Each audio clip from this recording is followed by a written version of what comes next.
Hello there and welcome back to another video, and today Liverpool have played two matches 60 minutes in length in each match against Bologna, a Serie A team who, I'll be totally honest with you, I don't know where they finished in Serie A last season or what they normally do. And we're going to go through the lineups of both games as well, and we'll talk about them as well. But I feel personally, especially the first game, where we had the stronger lineup in some areas as well, we were the better team. There were some chances that Bologna had where they could have got us on the counter. That's absolutely true. But overall, over the whole course of the 120 minutes that it was between the two games, we were the better team, and we played actually probably some really good football, some of the best football that we played in pre-season so far, and getting important minutes in the legs and in the bodies of some vital players for Liverpool as well. So let me know what you think in the comments below about this pre-season games, or the two pre-season games that we've had here, and let me know what you think. Who caught the eye for you? You could say out of both teams, out of both games, who caught the eye for you? And I'll go through who caught the eye for me as well in both of these. But we're going to start with the first one, which finished 2-0. And the lineup for Liverpool in this one was Kelleher, Trent Alexander-Arnold, Matip, Van Dijk. Beautiful to say his name in a starting lineup again. It honestly really is such a pleasure just to say that. Andy Robertson next to him. And then you've got Harvey Elliott, Milner and Keita in the midfield as well. And then Salah, Jota and Mane as well. And you look at that on paper, and if that started the season maybe with Alisson in goal, then you wouldn't really question it. Maybe people might question Harvey Elliott, for instance. But that's a pretty strong, if not a very, very strong lineup from Liverpool. Kelleher in goal played really, really well. Barely needed, to be honest. I felt that everybody just played really well. It's a good, vital amount of time for each of these players. Virgil van Dijk didn't play the whole 60 minutes in the first game. He played 43 minutes or 42 minutes, whichever one it was. But vital. He seems to be getting a little bit more back up to speed. Not saying that he's 100%, that he's the Van Dijk that, is the best defender in the world yet, but there's elements and glimpses of it, if not more than that. We're starting to see a lot more of, this is Van Dijk, this is the man. And Matip was great next to him as well. But we'll go into individual performances in just a second. But what I really wanted to do was to have a look at the other lineup first. And when you think about it, when I go through this second lineup, normally you think, all right, a first lineup, like we had in the first game, it's a very strong lineup. The second game, I'll run you through it. I still think this is pretty damn strong. Let me know what you think. Obviously, Alisson in goal, 100%. He's had his first minutes with Liverpool, played 31 minutes, barely needed at all. You then got Nico Williams, decent, looked really good, just looks confident going forward, and just looked really good. I felt he did really well in his time. Konate, Joe Gomez, Tsimikas. That back four right there, if that started a game for us, I'm not nervous about it. Konate, don't know enough about him at this moment in time, but everything that I have seen, that you have seen, gives me confidence in this guy. Partner in Van Dijk, partner in Matip, partner in Joe Gomez, partner in Nat Phillips, whoever it might be. It's strong. Tsimikas, for me, caught the eye in this one. Some people maybe aren't talking about Tsimikas a great deal, but I felt when you're trying to get your place on the pitch is the exact same as Andy Robertson's. The most difficult player, I would say, to dislodge in this Liverpool team, apart from possibly Salah and Fabinho and Van Dijk, whatever. But he's coming up against someone who is an absolute machine in Andy Robertson. And so far throughout pre-season, Tsimikas has been really, really good. Sharp, electric, gets that up and down the wings nicely, cuts inside, stays wide when he needs to, but also seems to be getting much more of a handle on his defensive duties and work as well. Looked really, really good. Partnered with Curtis Jones just in front of him as well, who looks really, really confident, really confident. Then you had Fabinho getting his first minutes here as well in midfield, the lighthouse. brand new contract as well, and a brand new contract for, what was it, Fabinho, Trent Alexander-Arnold, and I'm definitely forgetting one, Alisson. That was the other one. Like, we're getting some big contract renewals in here as well for some really big players. Very, very key for us moving forward. Oxlade-Chamberlain, I felt again, playing in a different role, playing in the midfield, able to drive forward from midfield, which is where I prefer him to be. Don't necessarily want to see him playing as a winger. I never want to see him play as a winger. I'd rather see him as a left back than a winger. That's just me being honest. As a false nine, has some potential, but in the midfield, I think that's where you get the strongest, most complete version of Oxlade-Chamberlain that we have available. That's my opinion. People might not agree. And then the front three for this one, Firmino, Shaqiri, and Minamino. Now I know that Shaqiri is linked to go away, to get a move away. He said to the board he would like to move on, and apparently Liverpool aren't willing to stand in his way. 12.5 million is the asking price for Shaqiri. But you can't put a price, like those types of assists that Shaqiri gets. The one that he got for Minamino was sublime, absolutely sublime, and he can do that. He can deliver like that. If he was to go from Liverpool, what happens then? Do we go into meltdown? I don't think so, because then we've got Harvey Elliott there as well. Obviously, you've got Mohamed Salah as well. Then you've got Cade Gordon as well, who, while very young, showed excellent poise, control, agility.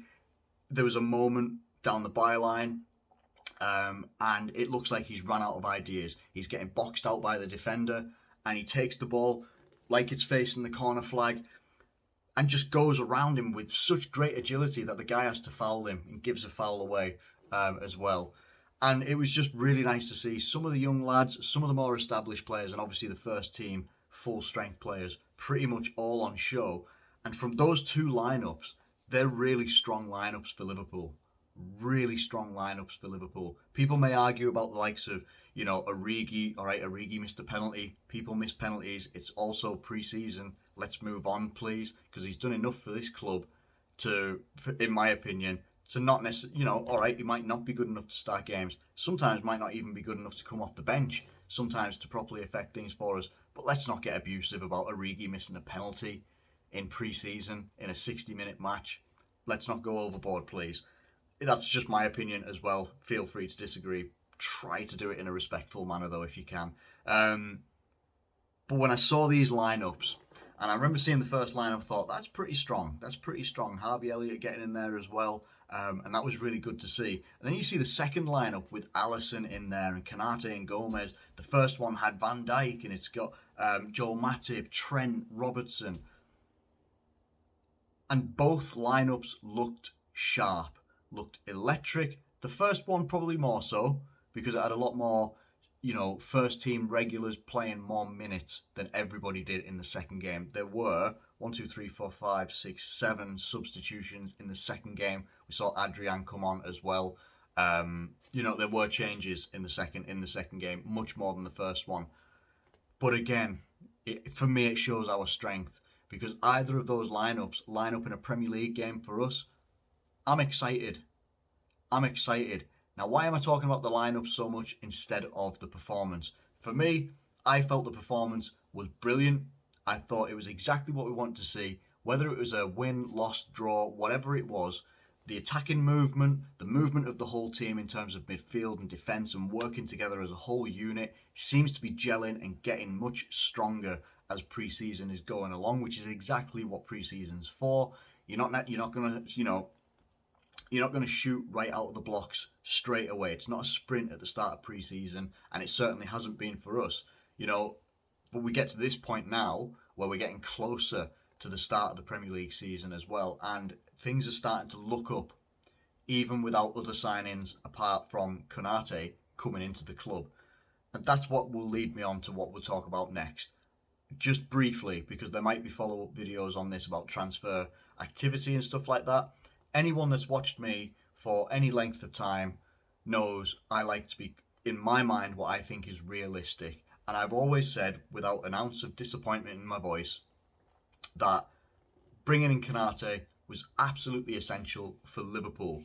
With every other player now fit and firing at the moment and being competitive, working together, working as a unit, but being competitive, wanting to be on the team sheet first day of the season, and then for the next one, and then the next one, and then in the Champions League, the FA Cup, the Carabao Cup, or whatever it might get called eventually. That's what you've now got. We had so many injuries last season. It was so easy for all of us as fans to turn around and say, we need to go out and buy this player, buy that position, supplement that position. We need to go and strengthen here. But now, when you look at having, let's just look at the back fours just in general. First game, Trent, Van Dijk, Matip and Robertson. Strong as hell. You'd expect that on any matchday squad. You go to the second one and it's Tsimikas, Gomez, Konate and Nico Williams as well. That's strong in its own right. Is it as strong as the other one? Not, maybe not so much. But the level drop is extremely small, if at all. It's very, very small. You go into the midfield of this game. So the second game, Curtis Jones, Fabinho, Oxlade-Chamberlain, players that have either been first team regulars a lot or have been like the pillars, like Fabinho is, the spine of the team. They've been regulars all the time. Curtis Jones getting more and more minutes as each season he takes part in. Oxlade-Chamberlain has a rough ride with injuries, but he's very good from midfield as well. And then I can't even remember let me just go back to the other one. Get the lineup here. The midfield for this one, Naby Keita, James Milner, Harvey Elliott. People question, we've got James Milner, 35 years old, still puts a shift in, still a quality player. I've got no issue whatsoever with him. Harvey Elliott seems to be doing really well as well, adapting to his role into midfield, just playing in different positions as well. And Naby Keita, another guy who is relishing pre-season at the moment, because every time he plays at this moment in time, yes, we're not coming up against Premier League opposition at this moment, but he's playing well. He's playing well, he's influencing the play, he's controlling the play as well. What I'm getting at here, before we even look at the front lines of Sadio Mane, Jota, Salah, in the other one, we had Shaqiri, we had Firmino, we got Minamino. Again, Minamino, another guy who I desperately hope gets more minutes, gets more chances at Liverpool, and that we don't move him on. Because if Liverpool retain all of these players that I've talked about in this video, they are all of the reasons why we will not be signing anyone else in this transfer window. And I have no inside information. I have nothing that says this is a fact. This is my feeling and prediction. Everyone always thought all the business will be done after the Euros. If Liverpool are going to buy anyone, or if anyone is going to buy anyone, all of the business will be done after the Euros. Well, the Euros is a fair few weeks away now, like from where it was when it was done. The inactivity from Liverpool is probably going to continue, and a lot of people aren't going to be happy about it, but you're going to have to accept it, in my opinion. Liverpool aren't signing anyone else. Don't think we're going to sign another forward. Don't think we're going to sign someone to cover for Firmino, because I reckon that person will be Jota, and then behind him it would be Origi if he doesn't get sold. You look at the wingers, you look at the midfielders, the defence now, you look at the goalkeeping situation with Kelleher, Adrian, obviously Alisson being the number one, Kelleher number two, Adrian number three. Where are Liverpool going to come in and go and buy someone that isn't 100 million, isn't 80 million? It's very doubtful. People, there's going to be questions by loads of people. Where's the money, FSG? And I'm not, fully backing like, oh, this is how FSG should do things. I don't think it is. I think they should be able to supplement the squad. When you lose someone like a Gini Wijnaldum, it's great to be able to turn around and say, yeah, but Naby Keita can fit that role, or Curtis Jones will take that role. But the availability of Gini Wijnaldum is huge. Naby Keita has so far missed large parts of the season for Liverpool in each of his seasons that he's been here. Curtis Jones is still young, still got time on his side as well, but can he take that Gini Wijnaldum role? Not right now, not in my opinion. I think he's a much more attacking-minded midfielder, whereas so is Gini Wijnaldum, but he was able to adapt his game a lot more to fit what Klopp needed. You look at what Gini Wijnaldum does with the Netherlands when he goes on international duty, and he scores goals, he's involved in the attack. But for Liverpool, it was about being in the midfield, controlling and moving the ball forward as much as you could, influence the play if you can, but your main role is to keep control of the midfield and distribute the ball. Distribute the ball, whether it's behind you, whether it's in front of you, preferably. That was the role of Gini Wijnaldum. So that would be the only thing, though. Like, I know people look at, like, look at Man United signing Rafael Varane, looking at him signing Sancho. People are signing big names. You're looking at Jack Grealish has completed his medical at Man City and all this sort of stuff, and he's going to go for 100 million. Harry Kane could go for 150 million, and Liverpool are there looking very inactive, and people obviously look at that as an easy target. But if all of our players, fingers crossed, hopefully, if they all stay fit, you've got two very competitive 11s here that can supplement the starting 11 of any team that we put out. Obviously, if injuries go against us, then yeah, the questions will start. But I think Klopp has said it before about injuries. Injuries happen, you can't preempt them, which also means that, all right, say you have someone out injured and then you go into the transfer market and buy someone to replace them. Once that injured player is then fit, what do you do with the player that you bought? Because he's not necessarily going to take a place of another player that's in the starting 11. It's not necessarily at Liverpool and for Jurgen Klopp and FSG and all that lot, where if we have so many injuries, we will end. If we had another season like last season, the exact same things would happen. Virgil van Dijk and Joe Gomez are out, then what you would see is Konate, Joel Matip, and if one of them is injured, then you'll see Nat Phillips coming into the fold. And if something else happens there, then you'll see Fabinho drop into midfield. You might not like it, it's not the most ideal thing, but that is what will happen, in my opinion. It's why I don't do Transfer Daily, like, videos or anything like that, because there's no point. You're just going to be talking about paper talk and what people are writing and rumours and things that people are trying to predict. And in my opinion, I don't like doing that. I will only record a video and put something out if it's an actual 100% fact. And if it isn't, then I won't. I don't want to fall into those pitfalls of being like, oh my God, Liverpool swooped for Harry Kane or something like that. It's not going to happen. You know, Mbappe 2021, Mbappe 2022. It's not going to happen. We've got massive positives out of this pre-season so far in that everybody looks fit, sharp and firing at the moment. The only thing that we need to do a lot more of is putting the ball in the back of the net more.